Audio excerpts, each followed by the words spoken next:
Welcome back to my channel.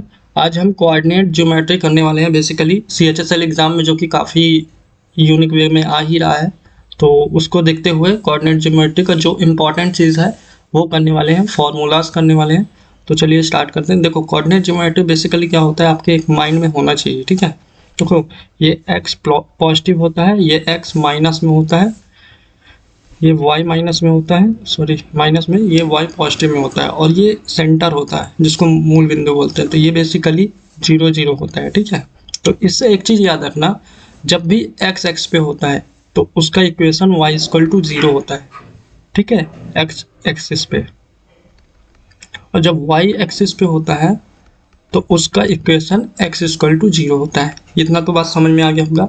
ये framework है। ठीक है, बेसिकली कोऑर्डिनेट पे डिपेंड होता है। कोऑर्डिनेट मतलब x और y, इसीलिए इसका नाम कोऑर्डिनेट ज्योमेट्री है। ठीक है, अब बढ़ते हैं इंपॉर्टेंट चीज़ की ओर। जैसे आपको ना इसमें चीज़ याद रखने वाली क्या है, जैसे ये एक पॉइंट दिया है, ये एक पॉइंट दिया है, ये x1 है, ये y1 है, और ये x2 है, ये y2 है। अब मान लो ये मिड पॉइंट है P, तो इसका फॉर्मूला डायरेक्टली आप निकाल सकते हो, ऐसे भी कर सकते हो, माइंड में याद रख सकते हो, डिवाइड बाई 2। एवरेज निकालना है, y1 प्लस y2 अपॉन 2, ये भी कर सकते हो। तो ये याद हो जाना चाहिए। ठीक है, अगर इसी में बेसिकली ये क्या था, मिड पॉइंट था। ठीक है, अगर बाई चांस ये मिड पॉइंट ना होता, ठीक है, तो उसके लिए दो फॉर्मूले हैं।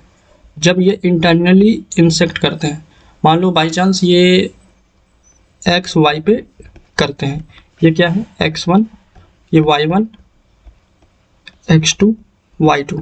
ठीक है, तो इसके लिए मान लो किस रेशियो में करते हैं, मान लो m रेशियो n। ठीक है, तो इसके लिए फॉर्मूला क्या है और इसको याद कैसे रखना है। देखो, जब x का निकालोगे ना तो x x में, क्योंकि यहाँ x एक्सिस निकलेगा, यहाँ y मतलब कोऑर्डिनेट निकलेगा।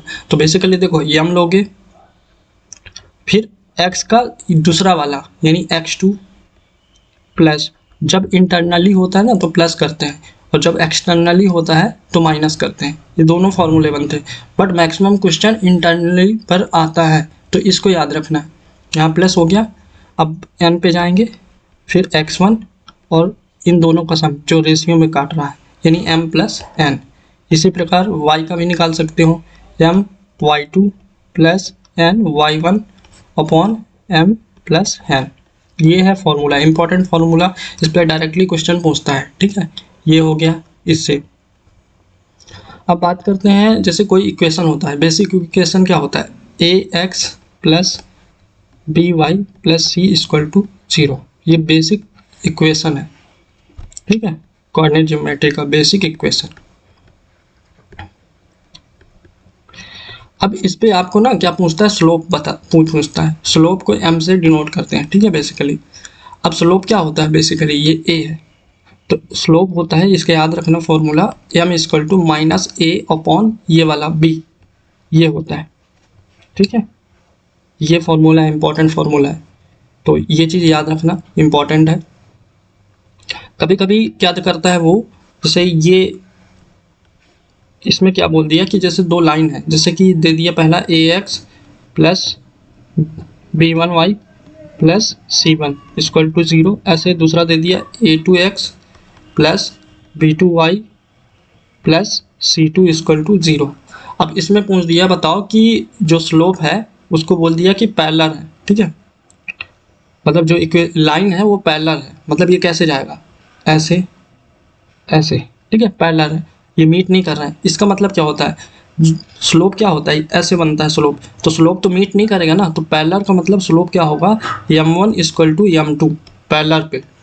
ठीक है, जब परपेंडिकुलर होता है, जब ऐसे बनेगा, ये बना, ये एक लाइन हो गया, बेसिकली ये दूसरा लाइन आ गया, जब यहाँ पे 90 डिग्री पे परपेंडिकुलर हो गया, तब क्या बनता है पता है, याद रखना है, m1 into m2 equal to -1। इस पे दोनों पे इंपॉर्टेंट क्वेश्चन पूछता ही है, इन दोनों पे, एक पैरेलल पे पूछता है, एक परपेंडिकुलर पे पूछता है। अब देखो m1 कैसे निकालेंगे, इसी फॉर्मूले से, जो ये फॉर्मूला बनाया था यहाँ से निकालोगे। m1 इक्वल टू क्या हो जाएगा, माइनस का a1 upon b1, m2 equal to क्या निकालोगे, माइनस का a2 अपॉन b2, यहाँ से m1 m2 निकल जाएगा, यहाँ पे पैरेलल करना होता है। बेसिकली ये पूछता है इन दोनों पे क्वेश्चन, तो इंपॉर्टेंट क्वेश्चन है, ये फॉर्मूले याद रखना। अब बात करते हैं नेक्स्ट, ठीक है। इसमें क्या बनता है, बेसिकली टेन थीटा पूछ देता है, थीटा पूछ देता है इसी स्लोप पे, ठीक है। टेन थीटा इसका फॉर्मूला क्या होता है, देखो टेन, ये याद रखना, यहाँ से याद रखना, टेन एक्स माइनस वाई का फॉर्मूला याद होता है, क्या होता है, tan x minus tan y upon one, plus minus है तो plus tan x tan y, ये फॉर्मूला होता है। सेम इसी पे बनेगा, तो इस पे क्या बनेगा, m one minus m two, और नीचे बनेगा one plus m one m two. ये फॉर्मूला याद रखना है, यहाँ से एंगल निकालने को देता है, आपको दो स्लोप दे देगा, दो स्लोप दे देगा, उस पर आपको बोलेगा थीटा निकाल दो। तो इसके लिए इंपॉर्टेंट फार्मूला ये है। और एक चीज़ बताना मैं भूल गया, जैसे ये एक पॉइंट है, एक पॉइंट ये है, ये मान लो ए है, ये बी है, ठीक है, ये x है, ये y है, या x1 या y1 ले लो इसको, और ये x2 ये y2 है। अब इन दोनों के बीच डिस्टेंस फॉर्मूला निकालने के लिए पूछता है, बताओ डिस्टेंस कितनी है, डिस्टेंस पूछ रहा है। तो इसके लिए डायरेक्टली याद रख सकते हो root of x2 minus x1 का whole square plus y2 minus y1 का होल स्क्वायर, ये डायरेक्टली निकालने के लिए देगा, ठीक है। यहाँ से आप डायरेक्टली निकाल सकते हो।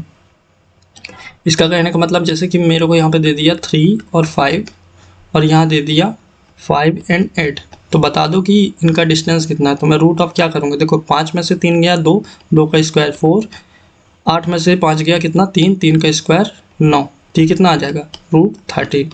तो ये डायरेक्टली पूछता है डिस्टेंस, ठीक है, ये याद रखना, ये याद रखना। इसका एक फॉर्मूला और होता है, इसी को देखो एम को ही ना टेन थीटा बोलते हैं, स्लोप ही बोलते हैं बेसिकली, ये याद रखना। इस पर एक ही फॉर्मूला और बनता है, जो बनता है y equal to minus y one equal to y two minus y one, और यहाँ बनेगा x2 माइनस x1, और ये x बनेगा। ये फॉर्मूला क्या होता है, स्लोप का इक्वेशन है, ठीक है, ये स्लोप का इक्वेशन है। अगर पूछा तो, इस पे पूछने के चांसेस नहीं है, बट ये स्लोप का इक्वेशन होता है, ठीक है।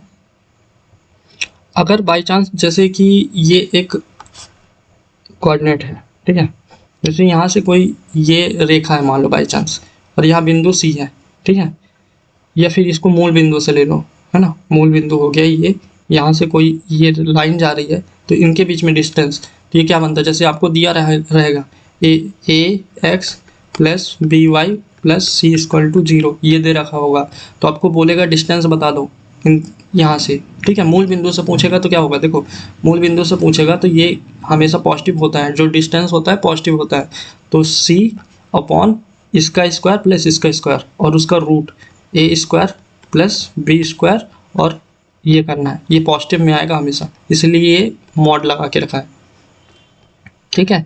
अब ये तो मूल बिंदु था, मूल बिंदु मतलब x और y कोऑर्डिनेट क्या होगा 0 0, बट अगर बाई चांस उसने दे दिया कि बताओ, बाई चांस वो पॉइंट दे दिया, ठीक है, जैसे ये पॉइंट दे दिया होता x1 और y1, ये दे दिया होता, तो अब बताओ क्या करना है। तो उसके लिए आपको क्या करना था, अब देखो बाई चांस ना ये दे रखा है, मान लो बाई चांस ये दे रखा है a x plus b one y plus c equal to, sorry ये ए है ये बी है, ठीक है, ये दे रखा है। अब इसमें आपसे पूछ दिया बताओ कि कोई पॉइंट है, मान लो जैसे ये पी है, ये x1 है, ये y1 है, यहाँ से इसका डिस्टेंस बताओ। बेसिकली हमें ये डिस्टेंस निकालना है, तो ये डिस्टेंस निकालने के लिए फॉर्मूला क्या है, मूल बिंदु से हम डायरेक्टली निकाल लिए थे, क्या निकाले थे, ए स्क्वायर प्लस बी स्क्वायर और ऊपर का सी और इसका मॉड, ये डायरेक्टली निकल जाता। बट अगर यहाँ पे पॉइंट दे देता ना, तो उसके लिए आपको क्या करना था, x1 sorry a x1 plus b y1 plus c upon a square plus b square, same चीज़ था, बट इसमें थोड़ा सा मॉडिफिकेशन था ये चीज़ का, तो ये याद रखना। इस पे वैसे क्वेश्चन बनता नहीं है, कभी कभी और पूछ देता है, इम्पॉर्टेंट है, ठीक है। और जब मैं ये बताया था आपको, क्या बोलते हैं, ये याद रखना, इक्वेशन ऑफ स्लोप, तो ये होता है y equal to m x plus c. ये याद रखना, ये इक्वेशन है, ये इंपॉर्टेंट इक्वेशन है। आपको दे देगा, स्लोप दे देगा और बोलेगा इससे आप इक्वेशन बता दो, स्लोप दे देगा, ठीक है। मतलब ये सारी चीज़ें ना माइंड में खोल के रखना है। ये न्यूमेरिक नंबर है, ठीक है, ये हो जाएगा। अब इतना हो गया, और कौन सा चीज़ बचा जो कि काफ़ी इंपॉर्टेंट है? हाँ, ट्राइंगल वाला बचा। मान लो ट्राइंगल दे रखा है, ये ए बी सी, ये x1 है, ये y1 है, ये x2 है, ये y2 है, ये x3 है, ये y3 है। अब बोलेगा इसका एरिया बताओ, तो इसका एरिया ये होता है, देखो 1/2 ट्राइंगल में तो होता ही है 1/2। और जब x1 लोगे, ठीक है, तो यहाँ कौन सा लेना पड़ेगा? y2 माइनस y3, ठीक है। जब x2 लोगे तो यहाँ लोगे 2 से अब 3 में, देखो 3 माइनस y1। जब x3 लोगे तो यहाँ पे कौन सा आ जाएगा? y1 minus y2। मतलब देखो 1 2 3 बनना चाहिए, 2 2 3 1 1 2 3 यहाँ भी बनना चाहिए, 1 2 3 यहाँ भी बनना चाहिए। तो ये ऐसे बनेगा। इसको नहीं करना, अगर मान लो ये फॉर्मूला नहीं लगाना तो एक और फॉर्मूला लगा सकते हो, अगर आपने पढ़ा है। ये x1 है, x2 है, x3 है, ये y1 है, ये y2 है, ये y3 है। तो जब ये वाला पार्ट लोगे तो इसका मल्टीप्लाई करोगे, इसका मल्टीप्लाई करोगे तो उससे भी हो सकता है, तो वो भी कर सकते हो, ठीक है। तो ये भी फॉर्मूला यूज़ कर सकते हो बेसिकली। अब कौन सा बचा?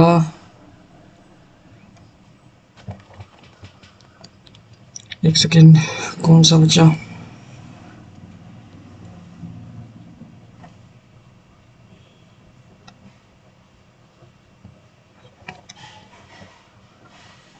अब मैं सेंट्रोइड का बता देता हूँ। सेंट्रोइड वैसे तो आप लोग को पता होगा, ये वही है, ए बी सी, ये सेंटर हो गया, मान लो ये सेंटर जी हो गया, ठीक है। तो ये मान लो x1 दिया है, ये y1 दिया है, ये x2 दिया है, ये y2 दिया है, ये x3 दिया है, ये y3 दिया है, ठीक है। अब सेंट्रोइड निकालना है तो वही है, x1 plus x2 plus x3 upon 3, क्योंकि 3 है, 3 टर्म। ऐसे y का निकाल लोगे, y1 plus y2 plus y3, ये भी निकाल लोगे तो ये आ जाएगा सेंट्रोइड का। बट इसमें एक डीप क्वेश्चन बनता है, मान लो इन सेंटर पूछ दिया, इन सेंटर ये पूछ दिया आपसे, तब क्या करोगे? तो उसके लिए देखो डायरेक्टली क्या है, आपको इक्वेशन दे रखा होगा, ठीक है, उसमें आपको पुट करना पड़ेगा। जैसे दो इक्वेशन दे रखे होंगे, आपको क्या दिया होगा?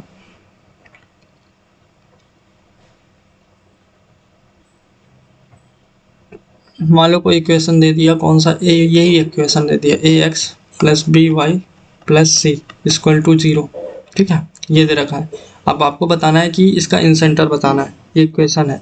तो इससे आपको क्या करोगे, इन सेंटर क्या होता है बेसिकली, ए आएगा ये वाला, फिर x1 आएगा, ठीक है, फिर b आएगा, फिर x2 आएगा, ऐसे ही c आएगा, फिर x3 आएगा, पॉइंट दिया होगा, ठीक है, इनमें x1 x2 x3 ऐसे पॉइंट दिया होगा, एक इक्वेशन दिया होगा, और नीचे होगा a plus B plus c, ये बनेगा, ठीक है।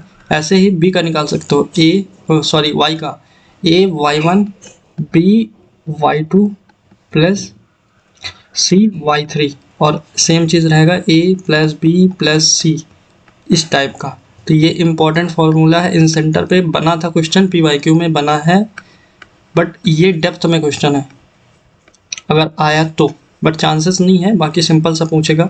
और सबसे मोस्ट इम्पॉर्टेंट क्या है, जब सर्कल का, जैसे ये सेंटर है, ये क्या हो गया, रेडियस हो गया, और ये सेंटर हो गया मान लो 0 0 है मूल बिंदु से, तो इसके लिए फॉर्मूला क्या होता है, x square plus y square equal to r square. Important formula है, इस पे इक्वेशन भी पूछता है, और इस पे ये इक्वेशन दे देगा आपको, ठीक है, और बता देगा, बोलेगा कि बताओ इसमें पॉइंट बता दो, या फिर आपको ये दे रखा होगा ये, और मान लो ये x1 है, ये y1 है, और ये x2 है, ये y2 है। तो ये जो सेंटर होगा, मान लो केंद्रक है, ये सेंटर होगा, ये सेम फॉर्मूला तो बन जाएगा मिड पॉइंट का, तो यहाँ से निकाल सकते हो सेंटर पूछा तो, ठीक है। इसी में फॉर्मूला बनता है इक्वेशन वाला x माइनस x1 का होल स्क्वायर, सेम चीज़ है बट इसमें ये करना है, और y माइनस y1 का whole square equal to r square, radius के स्क्वायर। तो ये दो फॉर्मूले याद रखना, इस पे भी क्वेश्चन पूछे गए हैं रिपीटली। अभी वैसे कोऑर्डिनेट ज्योमेट्री इतना आ नहीं रहा है, और बाई चांस जैसे एक और दे दिया, मान लो कि एक लंब दे दिया, अब बताओ ये डिस्टेंस है, दूसरा भी दे दिया डिस्टेंस है, इनके बीच में डिस्टेंस, तो पहले वाले का निकालोगे फिर दूसरे वाले का निकालोगे फिर उनका डिफरेंस ले लोगे। तो ऐसे लॉजिकली सोचना है, हो जाएगा ये क्वेश्चन। बाकी इससे ज़्यादा तो कुछ आने वाला में से है नहीं। आप स्लोप याद रखना, स्लोप का इम्पोर्टेंट है। एक बार और बता देता हूँ, -a/b ये m इक्वल टू है, और इससे क्वेश्चन पूछा जाता है, या फिर थीटा से ही क्वेश्चन पूछा जाता है। ये नॉर्मल था, ये मतलब डेप्थ में ज़्यादा नहीं पढ़ाया, जिससे क्वेश्चन आते हैं वही पढ़ाया। अगर देखता हूँ अगर मैं इसके क्वेश्चन करा पाऊँ तो करा दूंगा। Thank you so much.